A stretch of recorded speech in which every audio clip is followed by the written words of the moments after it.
I realized this, what was it? A few years ago, not too long ago. And let me share the context because that stuff doesn't get expressed in these tweets. So the context was, I think around that time, a few things were going on. I'd realized by this time that I'm not going to be at Stripe much longer. I'd already been there 5+ years. So I was going through what's next and whatnot. I was talking to some really hot companies at the time for CPO roles. And I had some offers from them. You know, when you get these offers, you will go through a process and then your main thing is like, oh, I want the job, or like I want the offer. If you really like the company and the role. In this case, I did. So once you get the offer, that's when the real anxiety starts.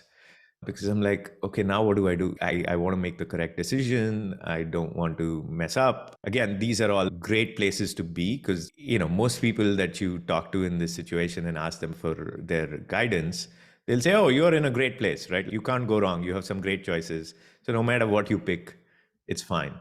But it turns out when you are in that situation, you don't feel that way. You're like, oh, no, I need to make the optimal decision. What if I screw up? I was going through that phase at the time. So that's the background. Then I asked myself, okay, what if I take this role, right? There are lots of rational reasons to do it. Notice in my background, I've done many product leadership things. There is explicitly no CPO role. I've never had the CPO title. Partly that was the rational reason. Oh, add the title, so whatever. Some of our growth comes from actually moments and periods of anxiety and other kind of hard periods where you're just like, it's difficult. And for me, this phase was difficult because I was about to make a very important set of choices. And I happened to ask myself, am I happy right now? And the answer to that was yes, I'm very happy. I'm perhaps at peak happiness. And so then my next question was, okay, so then why should I take this role? And of course, this is all like internal dialogue. The answer was, yeah, because you can get happier. So then I played with that a bit, which is actually, what does that mean? What does happier mean? If you're sad, then I understand happier. But if I'm already happy, there is no happier, is the conclusion I reached. And in fact, happy people trying to be happier is what brings a lot of misery. Then I looked back at times in my life when that was the case. I'm like, yes, every time I was actually already happy. And then I tried to be happier. Then I invited all sorts of other problems and challenges in trying to be happier. So that was the inquiry that led to this observation. There's something else that I've been playing with. I don't have a strong conviction on this yet. I have talked about how most things are a continuum. There's not good boss and bad boss, good manager and bad manager. There's a continuum.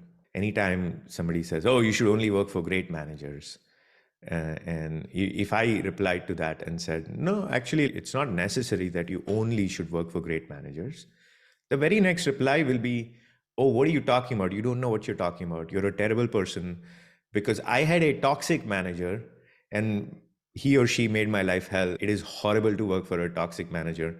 Therefore, the OP is right. You should only work for great managers. The flaw in this argument is obviously there isn't just great managers and toxic managers, right? There's actually 7, 8 other types of managers between great manager and toxic manager, right? And it's fine to work for a subset of those. You don't always have to work for great managers. So why do I say all this? Most rational things in life, like what manager to work for, etc., they usually fall in a continuum. And the thought I've been playing with is, while that is true, and I'm certain about it, for the things that truly matter in life, they're actually binary. There is no continuum there. If you're happy, you're happy. That's it. According to me, there is no happier. And trying to get happier will often create all sorts of other problems for you. This is when we see highly successful people, presumably they're happy in that state. You ask, why did they create this mess for themselves, whatever that mess is? It's because they were trying to get to happier and they don't realize that, no, this is a binary state. So happiness is one thing. What are some other things? You can look at things like integrity. I mean, there is no such thing as medium integrity. There's just like high integrity and low integrity. Those are examples. The things that really matter are quite binary.